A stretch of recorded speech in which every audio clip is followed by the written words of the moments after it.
city to make this a top priority.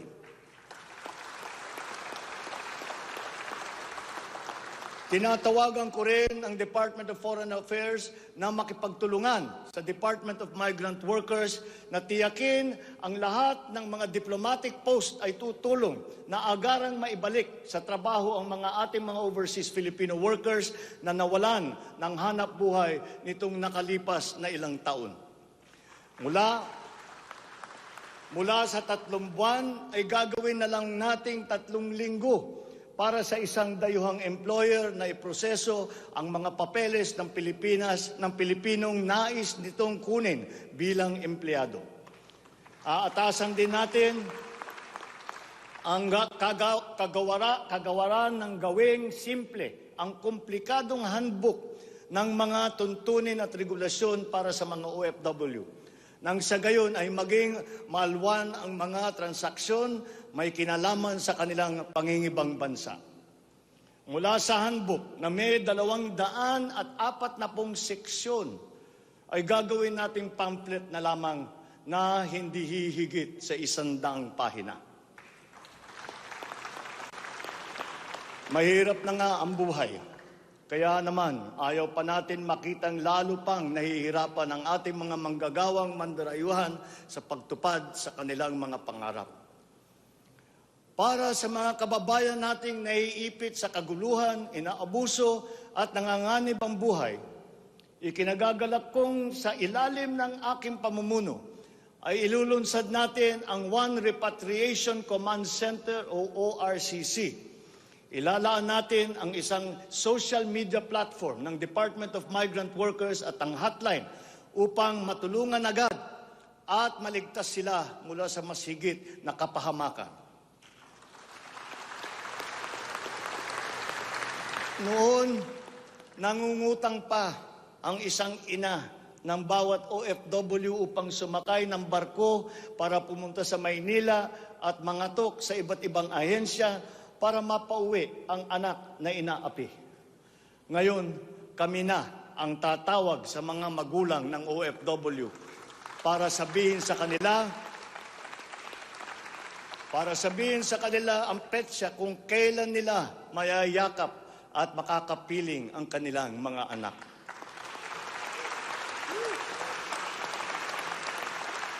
Sa kasalukuyan ay nakikipag-ugnayan tayo sa pamahalaan ng Saudi Arabia upang buksan muli ang deployment. Kaya natin at gagawin natin ang makipagnegosasyon na mabigyan ang ating mga kababayan doon ng tamang pasahod at mapangalagaan ang kanilang karapatan at kapakanan. Muli natin patitibayin ang respeto at pagkakaibigan ng ating dalawang bansa tulad ng namamagitan sa ating ama sa kanilang hari.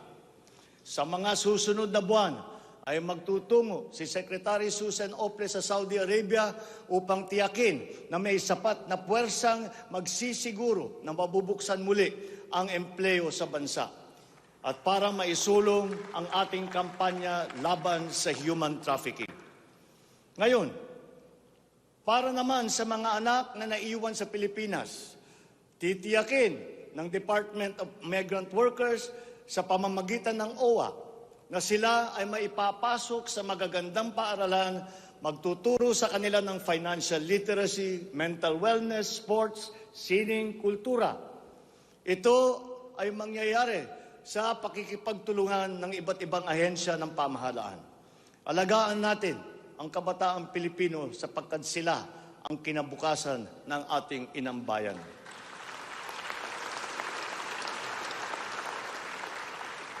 Sa ating mga kababayan na nasa ibang bansa, you deserve a home in government, not only for the money that you send home, but you are not cold tools of the economy.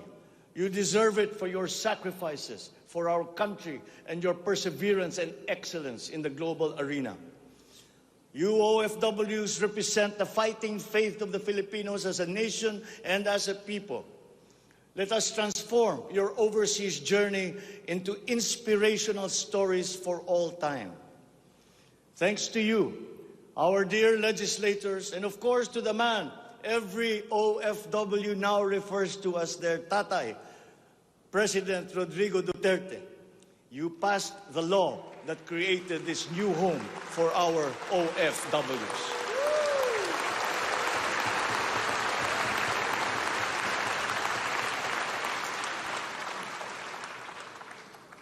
On the area of foreign policy, I will not preside over any process that will abandon even 1 square inch of territory of the Republic of the Philippines to any foreign power.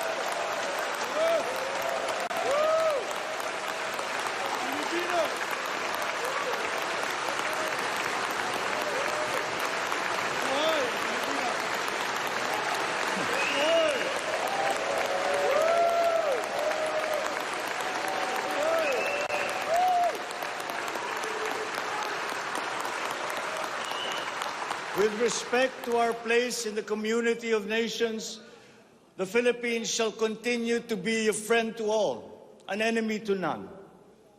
The Philippines has always been open and welcoming to all our foreign friends and visitors. That is our worldview. That is our culture. But let me be clear. We are very jealous of all that is Filipino.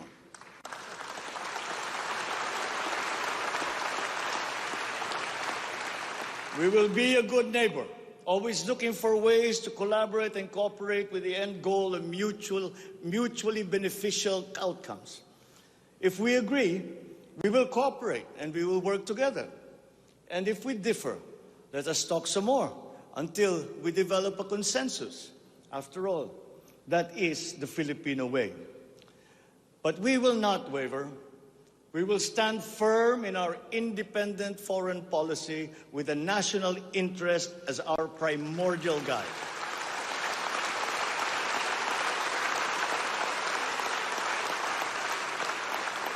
We commit to maintaining good relations with the rest of the world.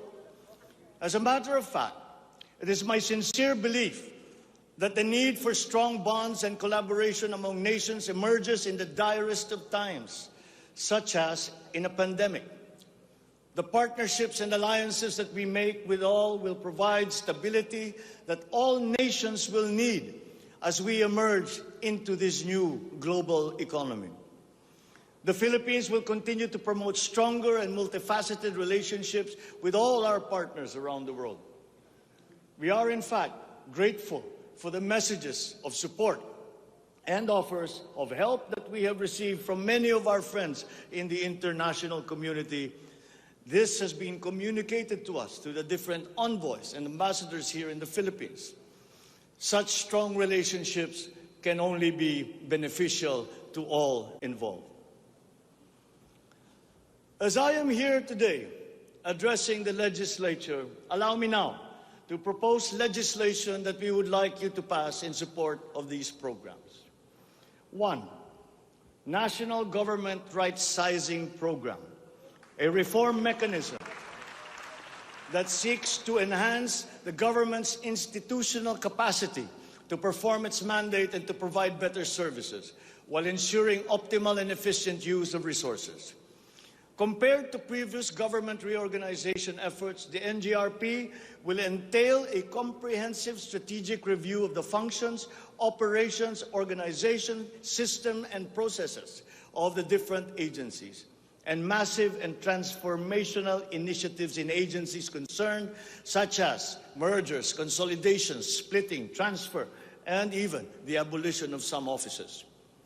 The right-sizing efforts will also involve the conduct of a comprehensive strategic review of functions, programs, and projects that will cut across various agencies. Number 2, a budget modernization bill. This seeks to institutionalize a cash-based budgeting system under Executive Order number 91, Series 2019, to strengthen fiscal discipline in the allocation and use of budget resources by ensuring that every peso budgeted by the government would lead to the actual delivery of programs and projects. The full implementation of the CBS is timely and vital as the government executes response and recovery plans post-pandemic. Number 3, Tax Package 3 Valuation Reform Bill. This bill provides for the establishment of real property values and valuation standards across the country, and B, the development of real property information system that provides for the database of all real property transaction and declarations in the country. Number 4, Passive Income and Financial Intermediary Taxation Act. This seeks to reform the taxation of capital income and financial services by redesigning the financial sector taxation into simpler, fairer, more efficient, and a revenue-neutral tax system. It also represents to adopt a regionally competitive tax system. Number 5, E-Government Act, which provides for the establishment of the e-government master plan, which shall cover all e-government services and processes. Number 6, the Internet Transaction Act, or e-commerce law, which aims to establish an effective regulation of commercial activities through the Internet or electronic means to ensure that consumer rights and data privacy are protected, innovation is encouraged, fair advertising practices and competition are promoted. Online transactions are secured, intellectual property rights are protected, and product standards and safety are observed. Number 7, Government Financial Institutions Unified Initiatives to Distressed Enterprises for Economic Recovery. This seeks to provide financial assistance to distressed enterprises critical to economic recovery through programs and initiatives to be implemented by the Land Bank of the Philippines, the Development Bank of the Philippines, and the Philippine Guarantee Corporation for purposes of addressing liquidity or solvency problems of MSMEs and strategically important industries to encourage their continued operation and maintain employment. Number 8, the establishment of a Medical Reserve Corps. Establishes a Medical Reserve Corps under the Health and Emergency Management Bureau of the DOH. The MRC shall be composed of licensed physicians, medical students who have completed their 4 years of medical courses, graduates of medicine, registered nurses, licensed allied health professionals. Number 9, National Disease Prevention Management Authority. This bill seeks to create the Center for Disease Prevention and Control attached to the DOH. Number 10, the creation of the Virology Institute of the Philippines. This will create the Virology Science and Technology Institute of the Philippines as an attached agency of the DOST. All offices and units under the DOST with functions related to virology shall now be transferred to the Virology Institute of the Philippines. Number 11, the Department of Water Resources. This seeks to create the Department of Water Resources and adopts the integrated water resource management as the strategic framework for national water management, policymaking, and planning. Number 12, Unified System of Separation, Retirement, and Pension.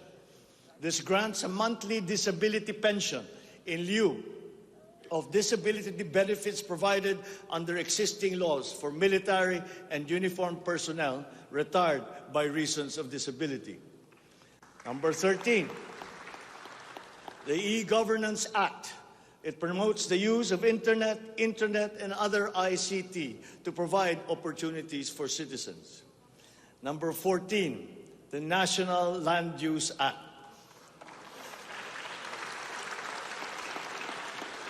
This will provide for a rational and holistic management and development of our country's land and water resources, hold owners accountable for making these lands productive and sustainable, strengthen the LGU to manage ecological balance within its jurisdiction.